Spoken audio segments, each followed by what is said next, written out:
Tonight, I'm very excited to welcome Nell Zink to celebrate the release of her novel, Sister Europe. Nell Zink grew up in the Tidewater region of Virginia. She did a variety of service and administrative jobs before becoming a professional novelist at age 50. Before then, her publications were confined to an indie rock fanzine and short-lived blog, both titled Animal Review. Her books to date include The Wall Creeper, Mislaid, Private Novelist, two novels written for her friend Abner Schatz, Nicotine, Doxology, and Avalon. Three of her books became New York Times notable books, and one was longlisted for the National Book Award. Her writing has appeared in N+1, Granta, and Harper's Magazine. Please join me in welcoming Nell Zink to Politics and Prose.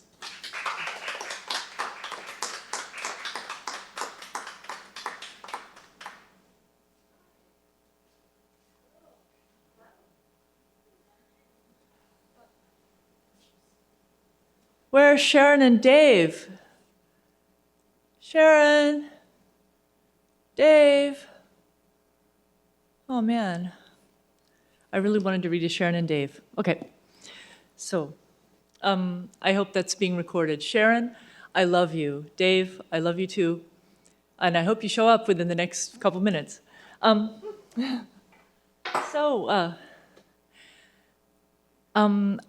last time I read here, it's nice to see you here. Very happy to have an audience at all. I had a conversation on stage with Ian Mackay of the band Minor Threat and Fugazi and so on, because he had played sort of a key role in my novel Doxology.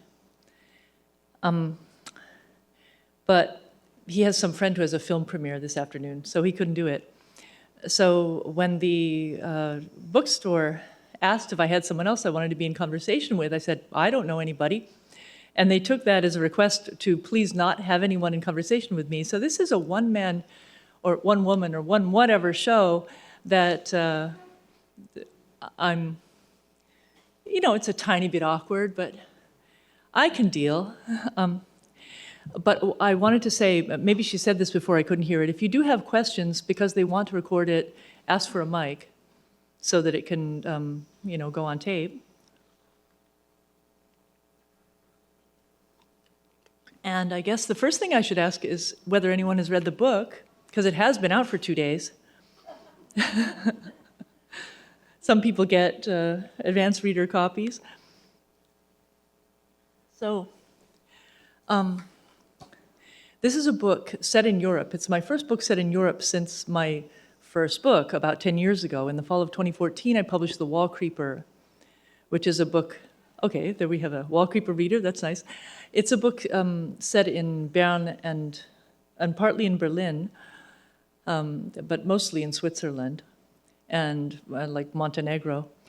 This book, Sister Europe, is set entirely in Berlin, and it's all happens on one evening, the 21st of February, 2023.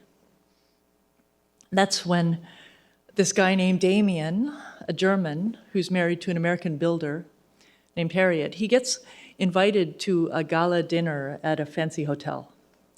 And because his friends are, he's well off, mostly because of his wife, who is a hard worker, but his friends are the kind who would, walk an extra mile for a free meal. So he thinks, okay, if there's a Michelin-starred dinner being offered for free, and this person who's putting on the award ceremony wants some warm bodies, I'll tell my friends, and I'll tell them to tell their friends. So you get a situation where they're not entirely sure who all is coming to the dinner, but for the hostess, who is a princess from the United Arab Emirates, she's not there that evening because she's quite elderly and not feeling like coming down to Berlin in February. Demian tells his friend Toto, short for Torsten, but not really, he's just called Toto because of his bad hair. He runs into Damian's daughter on the street, but he also has an internet date from, I guess, OkCupid that he's bringing along. And Demian has invited his very best friend, a wealthy and very attractive woman who has a lovely house right near the park where this hotel is. And so they're all, in the course of this book, which is only 200 pages long, they make it to the dinner. Well, first they make it to the award ceremony. They survive the award ceremony, which is not easy. That part is kind of autobiographical. I was once invited to a very similar award ceremony, and I guess it was that trauma that I worked my way through by writing this book, because books are always, whether you say so explicitly or not, they're based on personal experiences. At least mine are. I would never write autofiction because I don't want to sell out my friends, but at the same time, I think if I'm going to write books at all, they might as well be books based on my experience, my knowledge of the world, how I see the world, because otherwise someone else could write them, and so what's the point? And I will just read you a chapter. I think it's chapter 2, so that you can kind of see where this book is heading. In the first chapter, we just meet Demian, who's flailing around at home, bugging Harriet, his wife, who's trying to work. She's on a Zoom call, and he's saying, "Oh, is Nicole here? I need fashion advice. Where's Nicole?" And his wife is like, "Oh, she's out somewhere. She said she'd be back by dark." And so then in chapter 2, we get an explanation of what Nicole is up to. And I think this will communicate to you that I am not the most shy, hesitant, and inhibited of writers. Okay.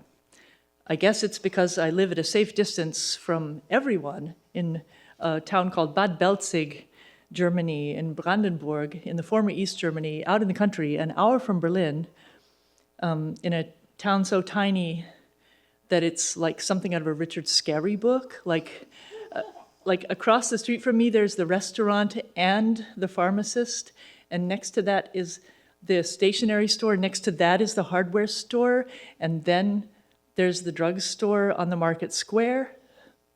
Like, I don't even have to really, I don't need an umbrella to go shopping if it's raining. It's that small.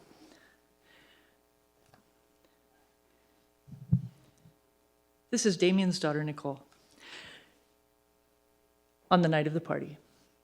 His daughter, Nicole, age 15, maneuvered carefully between a column of parked cars and a column of those not yet parked. She made eye contact with yet another driver, and again he shook his head. She had been displaying herself for an entire 8 minutes, but no one had stopped for her. On the contrary, whenever she approached a passenger side window, the driver touched the gas pedal, pulling up as close to the car in front of him as possible, his face impassive or even hostile. She wore a calf-length dress and an expression of agony.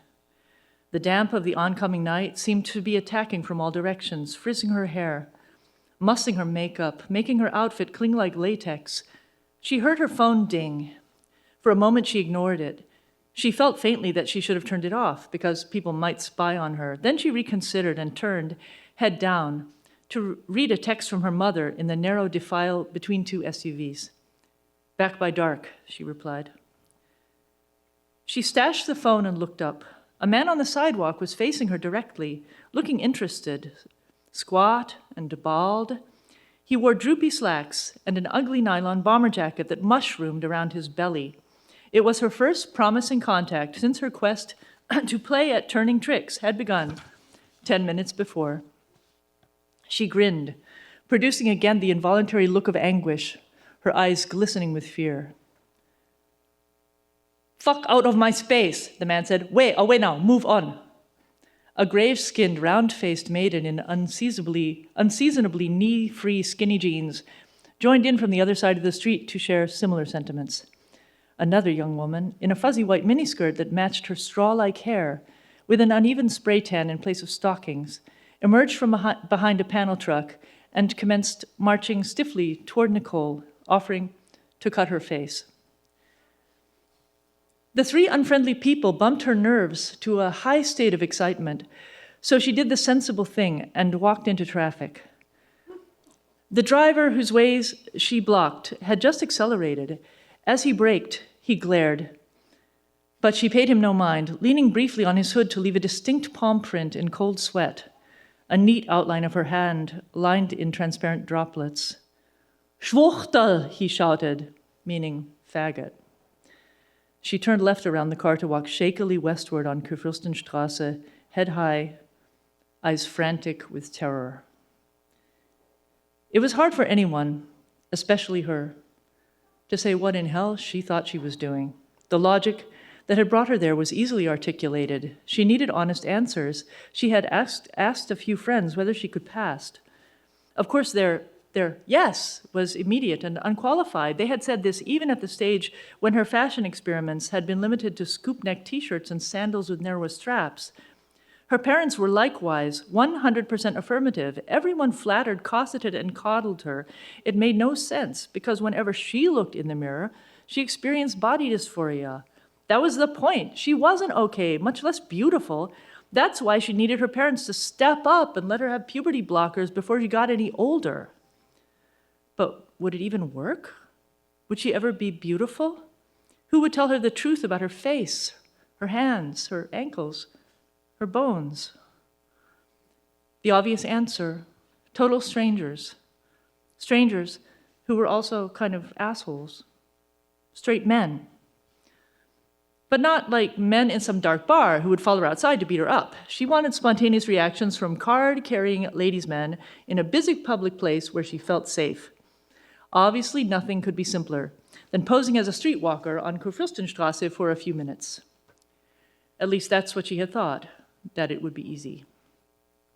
Envisioning the situation had posed no challenge. A sachet down the catwalk with a point for each wolf whistle, but she had gravely misjudged how it would make her feel. She had put on a stretchy, glittery black dress, a polyester knit with silver metallic threads and a sequin neckline, the kind of thing that gets produced by the thousands for New Year's Eve and thrown away rather than washed. She had bought it at a department store a month before, marked down by 80%. The boots were her first ever high heels. Not cheap, but due to her inexperience, the metal-reinforced kind whose heel strikes on concrete ring like a bell, sold with slick, hard leather. She had bought the things because Harriet owned neither a dress nor a pair of high-heeled shoes. She had gone through her mother's underwear drawer to find not the hoped-for stash of sexy lingerie, but a disordered mass of sports bras and all-cotton granny panties in the same drab black as the rest of her clothing. Her medicine cabinet was devoid of makeup, cosmetics, and perfume because she washed her face in the shower with diluted hand soap.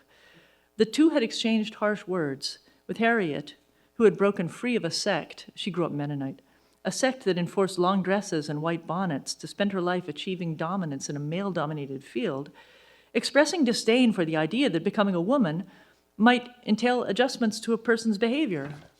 She was the opposite of a trans-exclusionary radical feminist in a way that drove her daughter straight up the wall.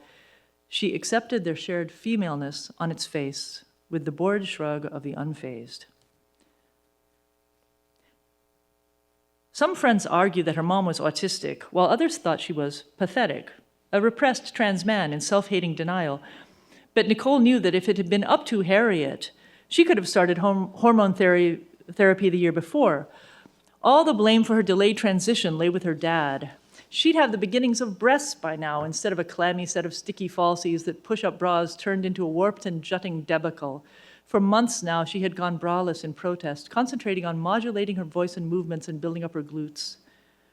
She had practiced walking at home, all around the large apartment and up and down the stairwell, and she had thought she was getting pretty good. But the street surface was uneven.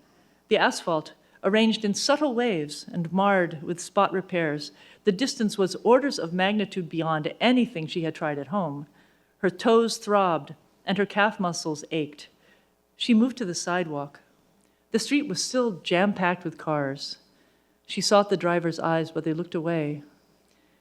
She realized that they might be searching not for the warmth of human companionship, but for parking.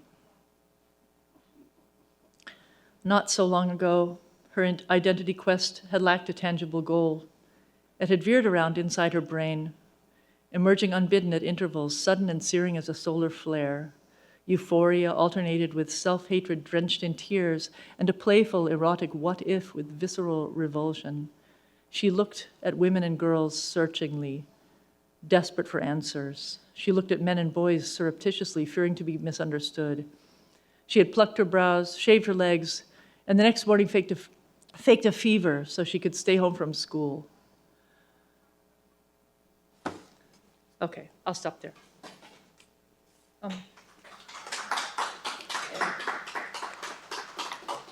That was perhaps a pretty long reading by American standards, but I got to fill up 45 minutes here, so,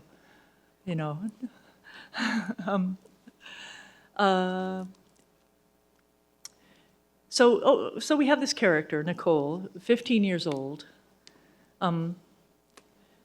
Definitely, she has a purpose. She has a very clear desire in life. She absolutely wants something very specific. And because I'm interested in paradox and ambivalence and ambiguity, what interests me is her wanting something so specific. It's partly a function of her being a rather naive child. The adults in this book don't know what they want. And that's partly because the adults I know, as a rule, do not know what they want. But at the same time, if you're writing a book that's supposed to be a bestseller,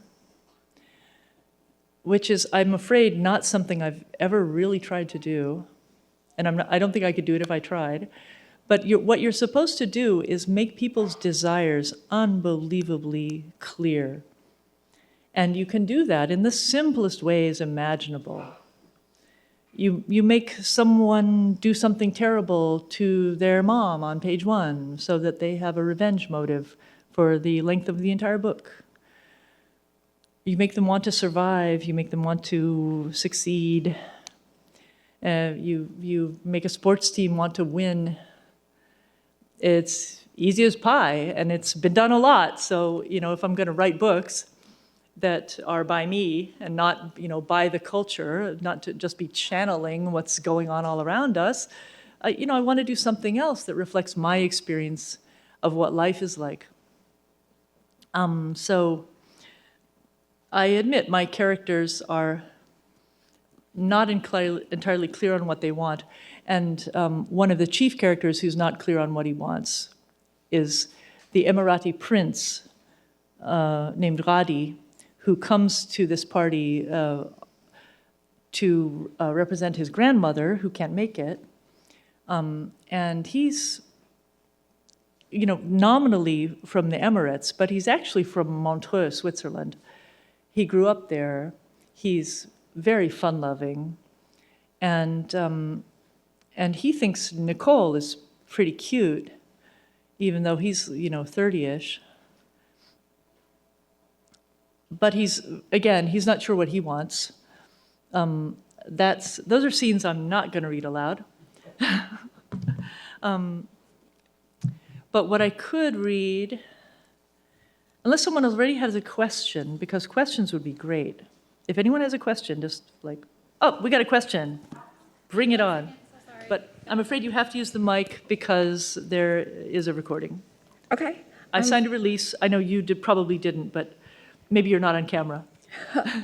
I'm wearing a mask. It's fine. Okay. This is maybe a different topic than you were talking about before.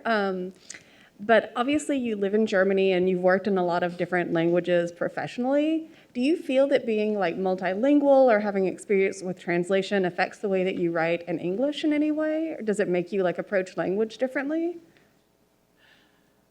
Let me see. One thing that happens when you translate is that the two languages get mixed up in your head. And for a long time, I haven't translated professionally in many years now because the minute I started making money as a writer, I stopped translating because I hated it so much. Because, initially, I've known German for a long time, but I learned German in a very immersive way, living in Germany with people who only spoke German to me and corrected my mistakes when I made them. So that German and English were in two completely separate lobes of my brain. And when I switched countries, when I flew back and forth, it was like throwing a very big switch. Like for a couple days, I'd be discombobulated and kind of stuttering. And of course, when you translate, you're doing the exact opposite of that. And people would ask me questions like, what's the German word for apartment building? And all I could say was, wow, what's it look like exactly? What kind of apartment building are you talking about? And now that I've done all this translating, I would just be lazy and say, it's a Wohnblock. Like, I wouldn't even think about it, because apartment building and Wohnblock are like linked. There's a synapse going straight through my brain from one lobe to the other. So, of course, there's a danger of German influencing my English, and vice versa, as there always was, because at this point, where it used to be, it took me days to switch, I can now switch in the middle of a sentence. That just throw in German words, no problem at all. And I think what happens then is that I find myself in that position of people who will say, oh, there must be a German word for this. And usually the example they have is Schadenfreude. Well, there's an English word for Schadenfreude. It's called spite, except spite sounds really bad. So everyone pretends not to feel spite. You see your enemy fail and you don't feel spite. That would be distasteful. What you feel is something fancier in German called Schadenfreude. But I do find myself in that situation of wanting to speak English, and then I think, oh, there's this great German concept or this German phrase I would love to say. Probably this happens to anyone if they live in a foreign country long enough, because I've been in Germany now for 25 years.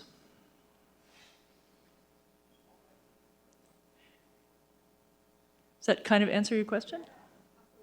Okay, I rambled on a bit, but right. It's one of those things where I just have to remind myself, there's nothing embarrassing about this situation. Absolutely nothing. This is fine. So Demian, the dad,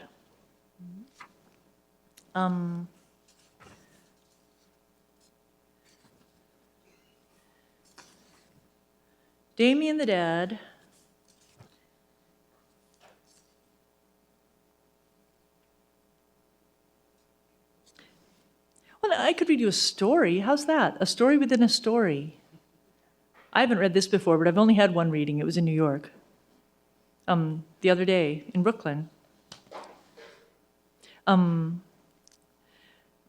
they're there to see someone receive a literary award. And the guy who's receiving the award is a Bedouin writer from the Sinai. So he's Egyptian, but he's from an ethnic group that travels all over the Arab world, obviously. But he left the Sinai when he was about 11 and was taken to Norway. So there's a bit of an awkward introduction scene where Demian comes in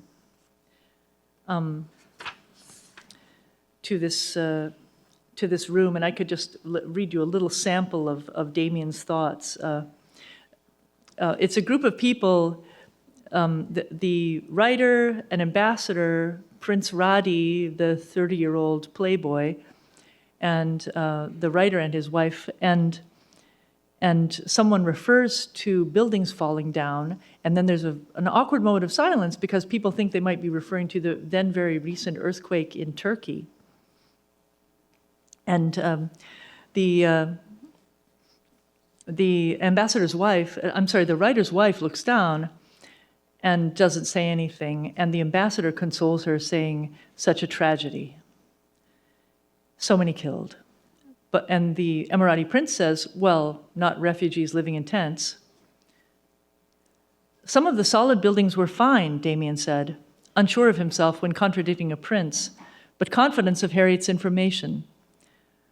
"Others were death traps because of lacking controls." "You are exactly right," the ambassador said to Radi. "There are many examples of tent construction here in Berlin, the Tempodrom, the Sony Center.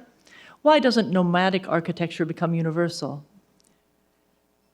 They're not warm in winter, Demian objected. Turkey gets cold. It was below freezing when the earthquake happened.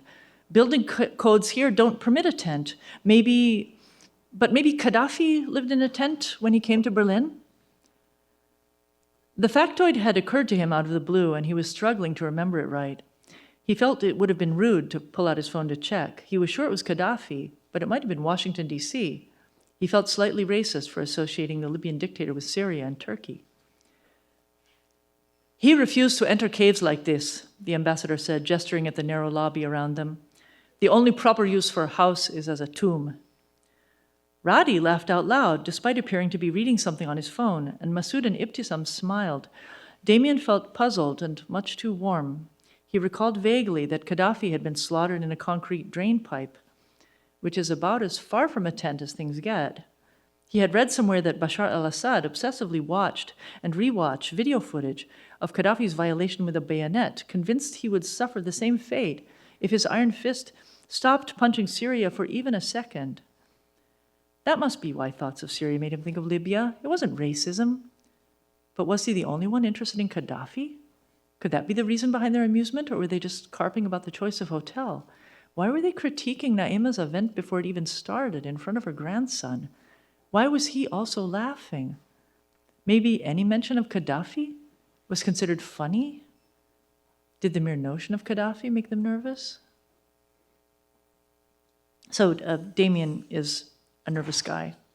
And right when he thinks he's going to have a really fun conversation with Radi about architecture, because he's an architecture critic, he's discovered a topic they have in common, the Bedouin writer tells a story, because the ambassador asks him what he's working on. The lull produced by their agreeing too strongly allowed the ambassador to change the subject. He asked Masud what he was working on. A feminist story, the great writer replied. Wonderful, the ambassador cried as though in transports. How does it go? A sheikh's son by a slave woman. The writer looked around meaningfully, lowering his voice as though the son in question were there in the lobby, and leaned toward the others so that they leaned in as well. Was walking home from delivering a message, following the shore of the sea, when he saw a young woman lying naked on the sand. He approached and saw that she had come from the sea dead, but very beautiful, not swollen and torn. It was apparent that he intended to tell the entire story. Demian liked it already because the drowned woman had remained beautiful. So much of life was ugly and cruel. Why shouldn't stories be different? He would find other opportunities to talk to Radi about architecture. It could only be a work of witchcraft, Masud said. He gathered acacia wood to build a fire, to burn her, but when he put her on the fire, she reawakened to life. Her body burned away. There was no skeleton or meat inside, only a beautiful woman made of flame. She sat upright and spoke with him. She told stories of her homeland, a forested place of great fertility, where cows graze on a green savanna and the faithful live in bliss. The flames began to die down and she grew smaller. He did not want to part with her, so he added wood to the fire. He went into the wadi and cut down trees to burn. In the end, he stayed awake for 10 nights, talking to her, and there was no tree left in all the surrounding wadis. He burned thorn bushes, and he gathered every herb that grew to burn it. Then he burned his cloak and his shirt and his head covering. He cut off his hair to burn it. There was nothing left, and the woman began to fade. She said, "There is only one way to keep me, and that is to join me in the fire." Naked, like her, with only his dagger, he stepped into the fire and closed his eyes. The fire was so small that the sweat of his fear put it out.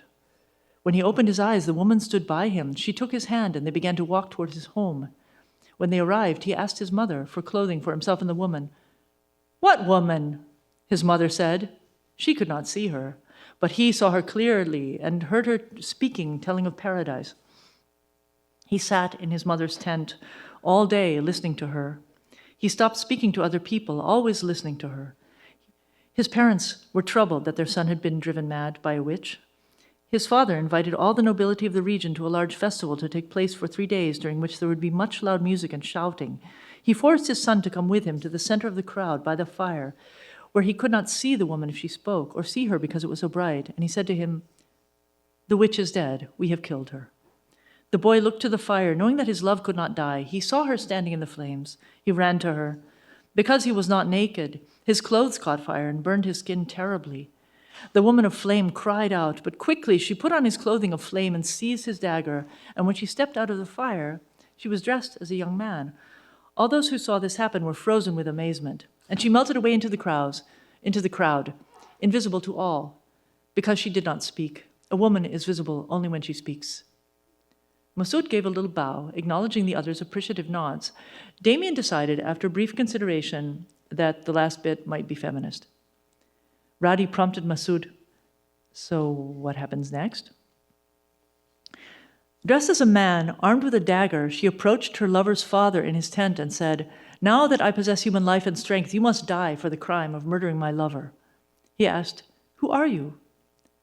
"I am an emir's daughter," she said, "sold as a slave. From the trader's ship, I threw myself into the sea, filling my lungs with water so that I fell straight to the bottom of the sea. I found that I could live there, but I was alone. I walked slowly along the bottom of the sea where it was dark, calling out, but no one answered me. After a time, I came to a reef, and I walked upward through the corals. There were enormous sponges and urchins with long spines, fish shaped like barrels, and fish shaped like ropes, in all colors. It was very beautiful, but there were no people in the sea, and I was alone there. I came out to lie down on the shore, but there were no people on the land, and I could no longer breathe air. I had lost my life of air and my life of water. I could breathe only earth and fire. I was very close to death when your son found me. I owe him both my lives." "Very well," the sheikh said. "I still have all my 4 lives, so kill me if you can." He felt no fear because he wore an enchanted robe that would turn away steel, but her lover had told her his father's secret. So she plunged the dagger into his eye. He fell down on his back and died. He paused for effect. She removed her slave boy's clothes and put on the enchanted robe that would turn back steel. She walked away through the camp with the swords of all the tribesmen bouncing off her arms and legs. Her dead lover's brother, a boy of 4 years old, saw the many spears bouncing off her back as she left the camp, and he wanted to play as well. He had a little bow and some arrows tipped with thorns and fish bones. He took aim at the center of her back and hit her there, a slight wound, enough to drive one thread of the enchanted cloak into her skin. Invulnerability spread from the wound, for a hand spans in all directions, an unaccustomed condition for human flesh, causing a burning pain. She reached back to feel the arrow hanging in her clothing. She turned around, and the little boy fired another arrow that hit her in the heart. She started to run. When she came to a wadi, she tripped and fell, and her mouth filled with dust. But because her heart was invulnerable, she could not die as fire to be reborn as earth. Without fire for her to breathe, she died. Radi said, "Seriously?" "Her evil was ended through the wisdom of a child," Masud confirmed. She would have been a good match for her lover, who required organ donation, but the surgeons were unable to acquire tissue because even her epidermis was invulnerable to steel. When they opened her with a piece of broken glass, the putrefaction was as warm as life. Because she was an evil demon, they threw her into the sea, and dying taught her to be quiet. When she arrived at the bottom of the sea, she did not feel alone anymore because she had learned to make herself invisible and to listen. Deciding that the story was definitely not feminist, Demian looked at his watch. Only a few minutes had passed, but somehow his drink was empty. He didn't remember drinking it. "That story doesn't sound Bedouin to me," Radi said to Masud. "It reminds me of Vikings, especially the misogyny and the burial by fire. Like Ibn Fadlan's account of the Kievan Rus. Didn't you grow up in Norway?"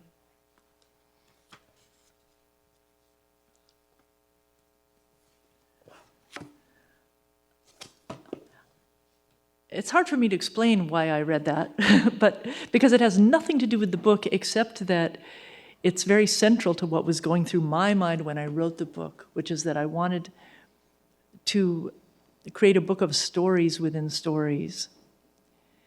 And each of these people in the book has stories. That's how people characterize themselves. Many of the people I know, they tell stories about themselves.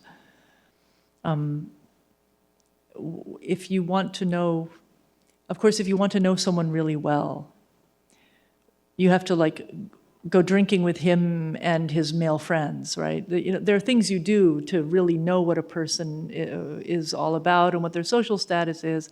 But if you want to know someone's own account of himself, you listen to him tell a story. And in a social situation, when you're being nice, when you're being polite, you listen to those stories and you believe them. And that creates a kind of tension, the fictional world of social interaction.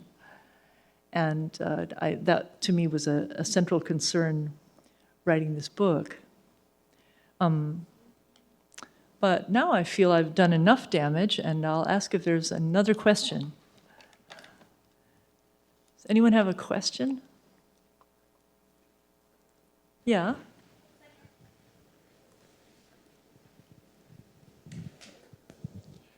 So you said that the adult characters, for the most part, did not know what they wanted.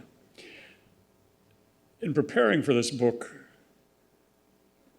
different people prepare differently, but Yeah. did you say, well, this character is divided between X, Y, and Z, and this character is divided between A, B, and C, or was it enough to say, well, this one is politically uncertain and this one is spiritually uncertain?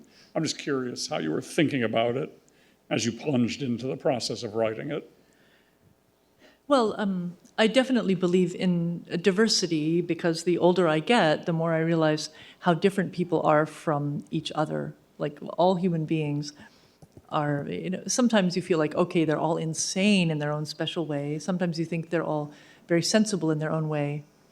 And if you look at them sociologically, you'll find commonalities that they're always in a hurry to deny. But at the same time, if you talk to them about what they consciously believe, you get, a vast array of different kinds of people. And in a city like Berlin, where you have young people, old people, the rich people and poor people routinely coming together, and that's something people like to say is unusual about Berlin, that there's a lot of social mixing.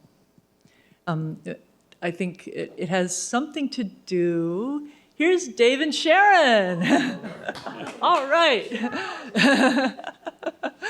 Okay. Now I've forgotten what I was going to say. Oh, it's happy to see you. Social mixing in Berlin.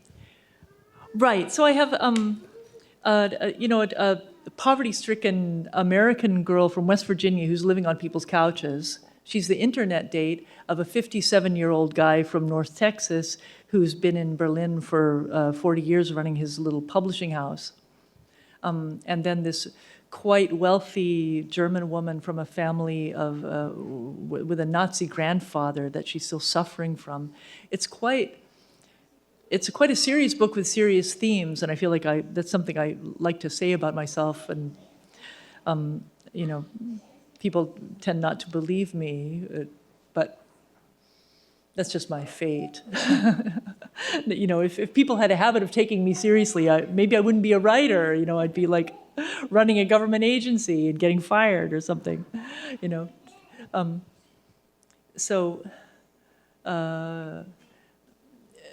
When I thought about these characters, it wasn't one of those cases where, when you're writing just a novel with a very simple conflict, often you can just assign two parts of your own personality to two different characters. You just say, this one wants to learn to swim and this one's afraid of the water, and I'm going to pit them against each other, and they'll fight. And in this case, these people have a shared goal of getting fed. And it's what leads them in the middle of the night, in the rain, like a mile and a half through a very dark park from this glamorous intercontinental hotel to a Burger King on the other side of the park. So this novel, in large part, describes a collective walk to Burger King. But at the same time, there are conflicts taking place on an abstract level. There are people who both know what they want. Like Radi really wants to get in little Nicole's pants, and little Nicole is really, really into Radi. But as you can imagine, that creates a conflict for everyone looking on. The question is, do we intervene? Where is this headed? How safe is who, right? There's, eventually the cards get reshuffled, but the conflicts are all on a sort of, on a level where you step back, because it's not the Hunger Games, I'll put it like that. Nobody is like gonna get killed if they don't perfect their martial art. So, and I think I can safely say that there, although sexual tension is a constant presence in this book, there's a scene toward the end where the cop, who ends up following them all night, complains loudly, well, to himself, that even though he can tell they all want to be all over each other, he has trouble, and he thinks what's going on is criminal because of the underage girl who's been posing as a prostitute. He can't manage to take a picture where he can get two of them in the frame. They're like jockeying for position all the time.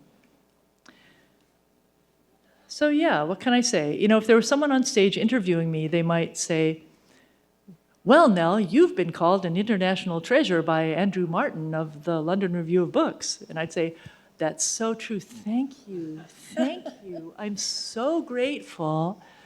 But however, there's no one here to do that. So I'll just have to, I'm telling you about the book as I see it. And I think it's really interesting and fun. So I can say Neil Mukherjee said it was really funny. He's quite a good writer, lives in London. Yeah, so any more questions? The mic is making the rounds.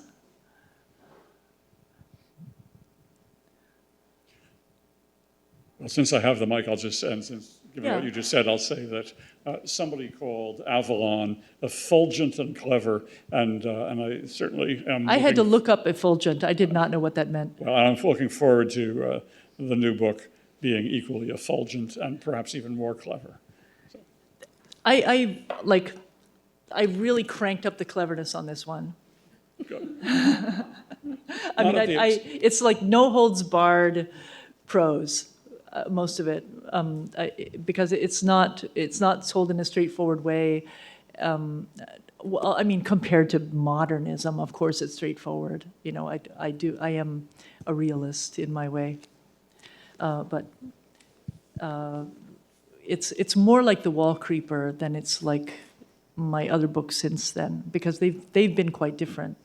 Because The Wall Creeper, I was like just trying to drive the Porsche of my literary skills like at maximum speed around the steepest curves possible to show off. And in Nicotine, I wrote to be as much like a TV series as I could, in the present tense with like constant action. Doxology was kind of literally written to make a New York Times critic happy. I've never met him because he refuses to fraternize.